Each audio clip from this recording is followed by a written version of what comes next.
There are birds nesting close to where we park our cars at work, and they do not like us here. Oh,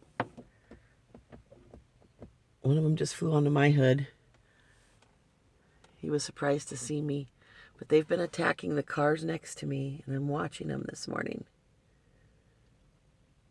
Even though Kurt has his mirrors folded in, they keep flying up and they see themselves in the mirror, and they're attacking the mirror.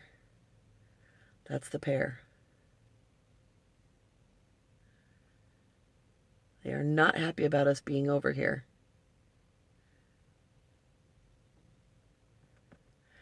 And this car next to me, Kurt's car, is 3 parking spaces away from their nest, from where they're nesting. They're attacking Nancy's truck and Kurt's car right now. And normally, the side of the car that holds all of the... never mind. I don't need to say that.